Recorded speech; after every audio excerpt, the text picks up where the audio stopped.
Chers amis, bonjour.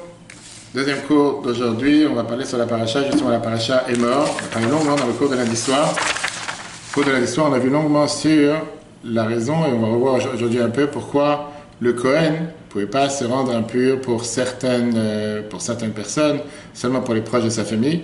Et on a vu aussi pourquoi il ne devait pas se marier avec certaines personnes, et surtout, on a essayé de comprendre quelle est la spécialité de l'Akba Omer, la spécialité de Rabbi Shimon Bar Yochai, pourquoi c'est une fête, on danse sur sa tombe, on danse le jour où il est décédé, c'est pas possible, en général, c'est pas quelque chose de normal à faire. Pour voir ça sur le cours qu'on a vu lundi soir sur l'application et Torah. Et on a parlé sur les lois de Moussé de Shabbat, et tout à l'heure on a vu dans le Tanya pourquoi la première pensée, la première chose qu'on fait tous les jours a un impact sur toute la journée. Et aujourd'hui on va voir le zoom sur la paracha, pourquoi, quelle est l'importance de la bonne parole, bien parler positif. D'abord, voyons la paracha en revue rapidement. On parle au début de la paracha des morts sur la Kedusha des Kohanim, la sainteté des prêtres. On sait qu'ils ne devaient pas se rendre impurs pour un mort, à part un proche de la famille, un père, une mère, un garçon, un enfant, un garçon, une fille, un frère ou une sœur ou une femme. Un Kohen ne peut pas se marier avec une femme divorcée. Les Kohanim devaient faire attention aussi à certaines interdictions particulières qui concernent que les Kohanim. Le grand prêtre n'avait pas le droit de se rendre impur même pour ses proches, alors que les Kohanim saints pouvaient lui. Et la Torah, elle parle aussi de certaines interdictions par rapport aux filles des Kohanim. Après, on parle sur manger les korbanot, manger les sacrifices, manger la trouma. On voit aussi toutes les lois des sacrifices, puisque c'est la paracha qui s'appelle la paracha Tamoadim, la paracha des fêtes. On voit là-bas toutes les fêtes dans la paracha de cette semaine. On te dit par exemple qu'on n'a pas le droit d'amener un sacrifice qui a un défaut. On n'a pas le droit d'amener un sacrifice à une mère et son fils, ou sa fille, un veau et la vache le même jour. Et après, on parle des fêtes. On te dit d'abord la première fête, c'est Shabbat. 7e jour de la semaine, on ne peut pas travailler. Pessah, 14 Nissan, 15 du mois, pendant 7 jours, on n'a pas le droit de manger du Chametz. Premier et dernier, on n'a pas le droit de travailler. On parle aussi du fait qu'on devait compter le Homer. Mais à l'époque, c'était un sacrifice du Homer. Que le Kohen, la première poignée d'orge qui venait de pousser, il devait le balancer, amener avec ça un korban mincha, sacrifice de mincha. Et si on compte les 49 jours, jusqu'au 50e jour, on va y arriver. La fête de Shavuot. En fait, on n'a pas le droit de travailler. On doit amener 2 pains qui étaient faits de blé comme Chametz. On parle après la fête de Rosh Hashanah, le premier Tishri, la fête qu'on n'a pas le droit de travailler sans des chauffards, et la fête de Kippour, le 10 Tishri, où on ne doit pas travailler et geler. Sukkot, du 15 Tishri jusqu'au 21, on doit manger dans la soukha et prendre les 4 espèces. Et ça, ce sont les fêtes qui sont mentionnées dans la paracha de cette semaine. Après, on nous parle du devoir d'allumer la lampe, la menorah dans le temple. Pour ça, il faut prendre de l'huile pure d'olive, de l'huile concassée. La menorah, on allumait tous les soirs dans le Beth Amikdash. On parle de l'Echem Apanim, la table avec les 12 pains qui étaient sur la table en or qu'il y avait dans le Beth Amikdash. Pendant une semaine, ils restaient frais. Et après, on les donnait au Kohen pour les manger pour le Shabbat d'après. Et à la fin, on nous parle de celui qui avait maudit Dieu par colère, que Dieu il a dit à Moshe qu'il devait être lapidé. Et la Torah nous parle aussi de tout celui qui tue une personne, qui doit être tué. Ainsi que tout celui qui blesse un animal, ou tout celui qui blesse une personne qui doit payer les dommages et intérêts. Tout ça, ce sont les différents dossiers qu'on parle dans la paracha de cette semaine. Mais on revient avec le premier mot de la paracha. La paracha s'appelle la paracha est mort. Vers Martha, et tu diras, et tu leur parleras. Ça, c'est la paracha. Et Dieu, il dit à Moshe, parle au Kohanim, etc. On voit ici l'importance de parler positif. Et c'est quelque chose qui est aujourd'hui très répandu. La pensée positive, la parole positive, la positive attitude, c'est quelque chose qui est très connu aujourd'hui. Mais la Torah, elle en parle déjà depuis longtemps, depuis plusieurs milliers d'années. La paracha de cette semaine se dit Emor et la Kohanim, parle au Kohanim. Sauf qu'on l'appelle pas Emor, on l'appelle pas Emor et la Kohanim, on l'appelle Emor. Vient le Midrash Teilim, et il nous dit la phrase dans le chapitre 12, verset 7, Imrot Hashem Amarot Torot, que les paroles d'un être humain ne sont pas des paroles pures. Par exemple, je te donne un exemple avec un roi qui a promis de donner à son bras droit, à son ministre, la possibilité de construire un bâtiment. Le lendemain, il n'a rien fait. Comme beaucoup de politiciens qui te promettent beaucoup de promesses pour venir en campagne pour pouvoir gagner les élections. Et une fois qu'ils ont gagné les élections, ils te disent que mille et une raisons pourquoi on ne peut pas le faire. Midrash te dit, où sont ses paroles, où sont ses promesses? Il t'a promis d'aller le ciel, mais tu n'as rien donné. Alors que Dieu, ce qu'il dit, il fait. De la même manière que qu'est-ce que Dieu fait, on dit qu'on a aussi la possibilité avec les paroles de faire des choses. En 2 mots, que la parole n'est pas une simple parole. Dans la Torah, quand tu dis quelque chose, ça a un impact, c'est quelque chose de concret. On te parle pas seulement de paroles, on te parle de paroles en mérite de l'autre. La force de la parole dévoile les pensées sacrées, les pensées cachées, pardon. Et la parole peut avoir un impact. Quand tu parles du mal, quand tu parles négatif, ça peut avoir un impact, quelque chose de négatif. La fameuse phrase que la Gemara répète sans arrêt. Al tif tarpe la Satan. N'ouvre pas ta bouche pour le Satan. Parle pas mal, parle pas négatif, parle pas, tu sais, c'est l'enfer, personne ne va savoir, on ne sait pas s'il va survivre. Dis pas, qu'est-ce que tu dois parler? Qu'est-ce que tu dois parler de manière pareille? Faut mieux parler de manière positive. À plus forte raison, quand tu donnes des louanges sur quelqu'un, tu dévoiles les avantages, les qualités qu'il a. Et ça même, ça a un impact positif sur la personne. La fameuse histoire qu'il racontait sur le Baal Shem Tov. Le Baal Shem Tov, qui était le fondateur de la Chassidut, une fois, il y avait un des habitants de sa ville qui s'est battu avec son ami. Et qu'il a dit à son ami, si j'aurais eu la force, je t'aurais déchiré comme un poisson. Deux personnes qui s'énervent, va savoir qu'est-ce que tu veux dire. Le Baal Shem Tov, il a demandé à ses élèves de tenir la main de l'autre, chacun dans un cercle, fermer les yeux. Et tout d'un coup, ils ont tremblé de ce qu'ils ont vu. Le Baal Shem Tov, il est monté dans le ciel. Et il a montré comme quoi la personne qui a dit à l'autre, je t'ai déchiré comme un poisson, il est en train de déchirer comme un poisson, dans le ciel. Le Baal Shem Tov, il a voulu nous montrer l'impact positif ou le contraire que ça peut avoir dans la parole, que parfois on ne le voit pas avec nos yeux, mais spirituellement, dans les mondes en haut, c'est quelque chose qui se passe. Rambam, Maïmonide, il en déduit de là l'importance qu'on fait à Avat Israël, aimer son prochain, en parlant du bien sur l'autre. Même si quelqu'un s'est mal comporté, même si quelqu'un il a dévié de la route, on doit toujours trouver la circonstance atténuante, toujours trouver comment le rendre méritant. Et avec ça, on espère qu'il va revenir sur le bon chemin. Pareil pour le peuple juif en général. Le rabbi s'est toujours battu pour toujours parler bien du peuple juif. Ne pas dire c'est des fauteurs, c'est des pécheurs, ils ne font pas Shabbat, ils vont mourir, il y aura des missiles sur Israël parce qu'ils font pas, ils mangent du porc, comme certaines personnes avaient l'habitude de dire à l'époque. Comme le Navi, Zechariah, le prophète Zacharie, était dit dans le chapitre 2, verset 12, Anogea bachem, celui qui touche au peuple juif, avec la parole, Nogea bebabat eno, c'est comme s'il touche aux yeux de Dieu. Le rabbi, il a vu même que dans les expressions avec lesquelles on utilise tous les jours, il y a certains, dans sa manière de parler positive, le rabbi n'utilisait pas le mot mort, mal. À la place, il disait le contraire de la vie, le contraire du bien. Chaque parole que lui. Mais à tel point que, par exemple, le nom de l'hôpital, en hébreu, on appelle ça Beit Cholim. En français, hôpital, ça ne veut rien dire. Hôpital. En hébreu, on ne dit pas hôpital, on dit Beit Cholim, la maison des malades. C'est comme ça que ça s'appelle dans le langage hébreu. Le rabbi a voulu qu'on le change, et on l'a changé dans plusieurs endroits d'Israël, Beit Refoua, la maison des médecins, la maison de la médecine. Pourquoi avoir une connotation négative? C'est l'endroit où on met des malades. Non, l'endroit où on guérit les gens. L'endroit où on guérit les gens, on appelle ça un hôpital. Il y a beaucoup d'endroits en Israël, ils ont changé grâce à ça. Pareil, en 1977, il y avait un groupe de soldats de Tzahal, handicapés, paraplégiques, qui sont venus en Amérique. Ils ont fait un tour, après tout ce qu'ils ont subi, c'était la guerre de Kippour, etc. En 1977, juste après, quelques années après, ils sont venus en Amérique pour un peu s'évader, profiter. Et on leur proposait, venez vous rencontrer la ville de Babich. C'était la seule et unique fois que dans la grande synagogue du Rabbi en bas, on a enlevé tous les bancs, il y avait toutes les chaises roulantes. Tous ces soldats qui étaient présents, le Rabbi a fait un discours pour eux en hébreu, et à la place qu'eux ils passent devant le Rabbi pour recevoir $1, le Rabbi est passé de chaise en chaise. Il y en a même une fameuse photo que le Rabbi a pris un béret, qu'un des soldats il était tellement touché, il a donné son béret au Rabbi, le Rabbi le garde sous les coudes. Et que le Rabbi passe de chaise en chaise et il remercie les soldats, il leur donne des bénédictions à chacun dans le discours. Le Rabbi a dit, je sais que chez les Juifs, on aime bien se mêler de ce qui ne nous regarde pas. Ça veut dire beaucoup d'humour. Et ça me dérange le fait qu'on vous surnomme les handicapés de Tzahal. Neché Tzahal. En hébreu, c'est comme ça qu'ils s'appellent. Aujourd'hui, tu as beaucoup d'organisations en Israël qui s'appelaient Irgun HaNechim, l'organisation des handicapés, etc. Le Rabbi dit, moi, je voudrais qu'on change votre nom de votre organisation et que vous soyez appelés les spéciaux de Tzahal, Metsuyanim. Parce que c'est vraiment des gens spéciaux, ils ont donné leur vie, ils ont donné leur corps pour sauver le peuple juif. Et aujourd'hui, on a beaucoup d'actions qui se font dans ça, on les appelle les soldats spéciaux, les soldats particuliers. Beaucoup de cette manière de penser a été ce qu'on appelle adopté dans le jargon aujourd'hui en 2021. Mais à l'époque, ce n'était pas quelque chose d'officiel. Donc ça, c'est le point numéro 1 qu'on parle dans la paracha de cette semaine, qui est de faire attention à la parole positive. Pas seulement la pensée positive qui est importante, pense bien, tout ira bien, mais la parole positive, c'est important, ça a un impact. Parler de manière positive, d'éviter de parler négatif, ne pas être un porteur de mauvaises nouvelles. Tu as des gens, des fois, que dès qu'il y a quelque chose de mal, c'est les premiers à dispatcher, à écrire, à faire savoir. Qu'est-ce que tu dois faire savoir? Parce qu'elle doit savoir, elle doit savoir. Elle ne doit pas savoir, qu'est-ce qu'il y a si elle ne saura pas. Pas besoin de savoir de mauvaises nouvelles ou quoi que ce soit. Bien sûr, c'est différent quand tu veux prier pour la personne ou autre chose. On a un deuxième point dans la paracha de cette semaine, c'est le fait de la mise à sortie de Hachem. Et je voulais m'arrêter sur un deuxième point, vu le temps.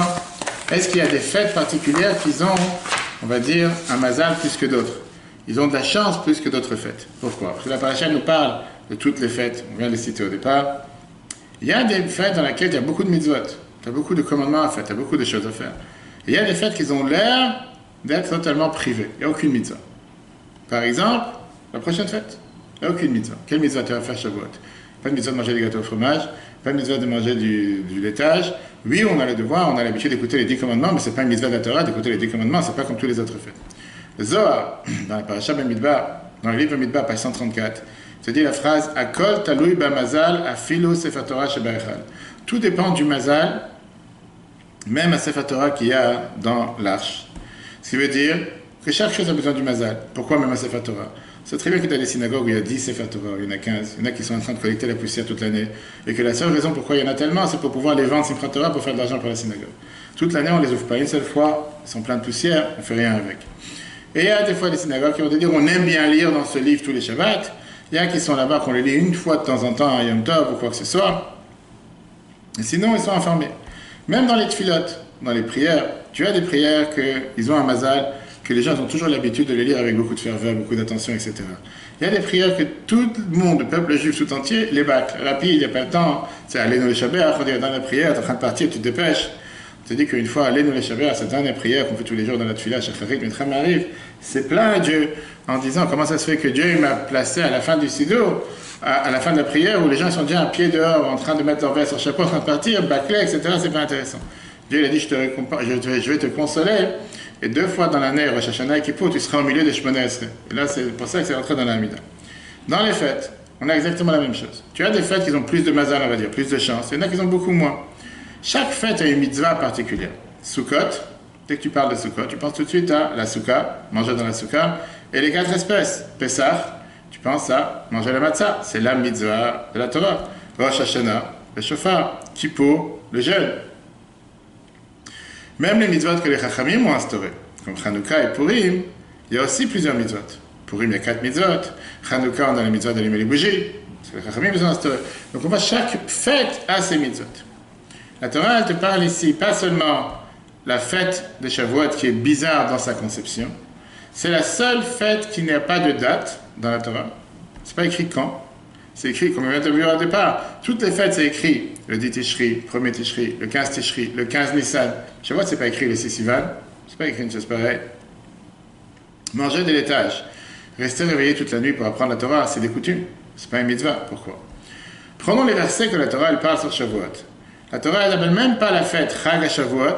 Dans la Torah, c'est pas mentionné qu'elle s'appelle Shavuot. La fête des Shavuot, des semaines. Et ça s'appelle même pas Chag Matan Torateinu. Ça s'appelle même pas la fête du don de la Torah. Oui, c'est ce qu'on dit dans la prière. Que Shavuot, c'est même Matan Torateinu, mais c'est pas ce qui est écrit dans la Torah. Ça s'appelle Atzeret. Le mot Atzeret, c'est ce qui fait allusion. Atzeret en Israël, c'est le mot Atzor. S'arrêter, stop. Ça, c'est la fête de Shavuot. Chaque fête a une date particulière. Pessah le 15 décembre, Rosh Hashanah le 1er Tishri, comme on vient de dire. Shavuot, c'est toujours le 50e jour, ou plutôt 51e jour, parce qu'on commence à compter le Homer le 2e jour, 51e jour depuis Pessah. Et la Torah ne te dit pas ni le mois, ni la date. Une autre fête qui est attachée avec la Torah, qui n'est pas mentionnée dans la Torah, c'est aussi le point commun, c'est Simchat Torah. Le jour où on termine toute la Torah, on commence la Torah à nouveau. Pareil, la Torah, elle avale, si on peut dire, elle enveloppe cette fête à l'intérieur de Shmini Atzeret. D'ailleurs, dans la prière, le jour de Simchat Torah, tu ne dis pas Yom Simchat Torah, tu dis Shmini Atzeret Chag Hazeh, que ça c'est la fête originale de la Torah. Alors que c'est la fête qui est attachée avec toute la Torah. Alors c'est vrai qu'en Israël, ils sont déjà plus fêtes, mais dans le monde entier, c'est vu. Néanmoins, ça peut écrit dans la Torah. On peut dire la réponse à ces 2 questions. Comment ça se fait que Shavuot qui est attaché avec la Torah? Simchat Torah qui est attaché avec la Torah. Et néanmoins, la Torah ne les mentionne pas en tant que telle. Que Dieu il a voulu nous donner la Torah, il a voulu qu'on fasse ses mitzvot. Mais Dieu ne peut pas te donner le devoir de te réjouir ce jour-là. Si toi, tu ne comprends pas la valeur de ce cadeau que Dieu t'a donné, je ne vais pas te dire réjouir. C'est comme si je t'oblige, je dis, tu as un mitzvah de te réjouir le jour de ton mariage. Si tu ne comprends pas que le jour de ton mariage, tu dois te réjouir, qu'est-ce que je te fasse? Je ne vais pas te dire, va te réjouir. Je ne vais pas te donner un ordre. Est-ce qu'on va aimer la Torah? Est-ce qu'on ne va pas aimer? Est-ce qu'on va se réjouir avec la Torah? On ne va pas se réjouir. Ça dépend que de nous. Ça, c'est des sentiments qui dépendent de nous. La Torah ne peut pas te l'obliger. C'est comme une fois qu'un père il donne un cadeau à ses enfants et il te dit maintenant tu peux aller te réjouir, tu peux aller t'aimer. Si l'enfant n'est pas conscient qu'il vient de recevoir un cadeau, Si l'enfant, il aime le cadeau, il va se réjouir. Il va être content, il va exploser de joie. S'il n'aime pas, ça ne sert à rien de lui dire, va te réjouir. Il n'est pas content, il n'est pas content. Simchat Torah, si tu veux, c'est le baromètre idéal pour savoir est-ce que tu te réjouis vraiment avec la Torah ou pas. Si tu es vraiment joyeux, c'est une preuve que tu aimes la Torah. Si pour toi c'est encore une fête, c'est encore une corvée, c'est encore un casse-tête, c'est encore une fête où il faut manger encore 3 repas, où il faut encore pas travailler, la fête de Shavuot, c'est différent parce qu'elle est écrite dans la Torah. La source est dans la Torah. Mais la fête de Shavuot, la fête de Matan Torah, elle a été faite par qui? Pas grâce au peuple juif qui s'est réjoui. C'est pour ça que chaque juif, c'est quoi l'idée des 49 jours? Les 49 jours, c'était qu'on comptait, attendre, quand est-ce qu'on va recevoir la Torah, quand est-ce que finalement Dieu va donner ce cadeau, quand est-ce qu'on va faire partie de ce peuple élu, ce peuple choisi. C'est pour ça qu'un juif qui ressent le goût que la Torah elle apporte à sa vie, automatiquement de lui-même, il ne va pas dormir cette nuit, de lui-même, il se réjouit cette nuit-là. Et ça, c'est la raison pourquoi on se réjouit. La fête de Shavuot, on reste réveillé pour apprendre la Torah. Quel est le message qu'on apprend de ce que la Torah elle fait exprès de te cacher cette fête sans te donner une mitzvah particulière? De l'autre côté, c'est une mitzvah, la fête la plus importante du calendrier, il n'y aurait pas eu Shavuot, on n'aurait pas été là aujourd'hui, on n'aurait pas fait partie du peuple juif, il n'y aurait pas eu le don de la Torah, il n'y aurait pas eu tout ça. On ne doit pas se suffire du fait que nos enfants, ils apprennent la Torah à l'école ou à la maison, mais la joie, l'enthousiasme, la vitalité qui doit accompagner chaque mitzvah, ça dépend des parents. Si les enfants ils sentent que tu fais une mitzvah avec corvée, avec casse-tête, avec ennui, viens on fait kiddush, viens on va manger la challah, viens on fait le repas de Shabbat, viens on va à la synagogue, c'est qu'il faut jeûner. Et ils voient comment les parents le prennent, automatiquement les enfants ils disent c'est quoi? Quelque chose qui embête mes parents, je ne suis pas intéressé à le faire. Puisque ça leur prend la tête plus qu'autre chose, ça ne m'intéresse pas. De l'autre côté, si les parents ils font ça avec tellement grand enthousiasme, regarde c'est magnifique, on a ce beau cadeau que Dieu nous a donné, la Torah, Shabbat, le jour du repos, et que chaque chose se fait avec tellement, on va dire, de joie et d'enthousiasme, les enfants ils le prennent différemment, en le prenant différemment, ils vont agir différemment. Ça c'est le deuxième sujet. Troisième et dernier sujet, et on parle dans la parasha de cette semaine, comme on a dit, Usfartem lachem. La mitzvah de compter le Homer, parasha de cette semaine, c'est la séparation qu'il y a entre Shavuot, entre Pessah, et Shavuot. La Torah te dit comme ça, Usfartem lachem macharat Shabbat, vous devrez compter pour vous le lendemain du Shabbat, depuis les jours où vous avez amené le mitzvah du Homer, le deuxième jour de Pessah, 7 semaines entières. La Torah apprend de ça une leçon énormément importante. La vie, c'est un voyage. Ça, c'est la vie de chacun d'entre nous. Tu peux avoir des fois un voyage dans lequel tout s'est bien passé ou tout s'est mal passé. La vie, elle est faite de moments hauts et bas, moments difficiles, moments faciles. Le plus important, c'est quel sens et quelle force tu donnes à chaque moment qu'il y a dans la vie. Qui je suis et comment moi je peux écrire mon histoire. Tu as un agenda, commence une page blanche, finis une page blanche, c'est à toi d'écrire. Tu peux ne rien écrire, mais tu peux écrire n'importe quoi. Alors c'est vrai que quand tu as écrit ton histoire, après tu revois en arrière et tu vois les histoires, qu'est-ce que tu as écrit, tu te dis regarde, tel jour j'aurais pu faire les choses de manière différente, agir de manière différemment. La mitzvah de Sfirat HaOmer, c'est pas seulement compter, le mot en hébreu Sphira veut dire compter. Sphira, c'est aussi comme Rabbi l'écrit dans la Yom Yom, ça vient du mot Even Sapir, pierre précieuse, Sapir, le fameux diamant. C'est une pierre qui vient jaillir, refléter, illuminer toute l'histoire, tous les rêves, toute notre vie, chaque chose qui se passe dans notre vie, notre âme, et qui vient l'éclairer avec un diamant. Le voyage du peuple juif, depuis le Mont Sinaï jusqu'au don de la Torah, c'est le voyage de chacun d'entre nous. Nous aussi, on a mérité de voir la liberté. On a la chance d'être libre aujourd'hui, on peut faire la Torah et les mitzvot, mais nous aussi, on a le devoir de sortir d'Égypte. Quand on se rapproche du don de la Torah, de la venue du Mashiach, on a le devoir de se dire, compter les jours. Qu'est-ce que ça veut dire compter les jours? On a ces limites, ces barrières, cette mitzrayim qu'on met à l'intérieur de chacun d'entre nous. On a le devoir d'utiliser le potentiel que Dieu a donné à chacun d'entre nous au maximum. Et chacun il a une histoire différente. Oui, un niveau différent, oui, devoirs différents, mais chacun il a son devoir à accomplir de la meilleure manière possible. Particulièrement pendant cette semaine, entre Pessah et Shavuot, on s'entraîne à raconter l'histoire de notre vie. Regardez, méditer, qu'est-ce qu'on fait tous les jours? Qu'est-ce qu'on a fait dans le passé? Et se dire, on a un long voyage devant nous. On n'a pas de date d'expiration. Qu'est-ce qu'on fait avec les jours que Dieu nous a donnés? Automatiquement, on se dit que chaque jour nous a donné une énergie particulière, une force particulière, un devoir d'évoluer, un devoir d'avancer. Chacun d'entre nous fait partie d'une construction qui n'est jamais finie. Ça, c'est ce qu'on est en train de faire pendant ces 7 semaines du Homer, et c'est ce qu'on doit faire dans la vie de tous les jours. À part le fait qu'on voit des pages vides, on doit se promettre chaque soir que le lendemain sera mieux que hier. Ça, c'est ce qu'on fait avec le Sfirat HaOmer. Et avec ça, on se prépare à la fête de Shavuot et la venue de Mashiach. Le cours sera un replay sur l'application et Torah. Il y a beaucoup de sujets qu'on verra sur la semaine prochaine. En attendant, très bonne journée à tous. Le cours en replay sur Torah et à la semaine prochaine.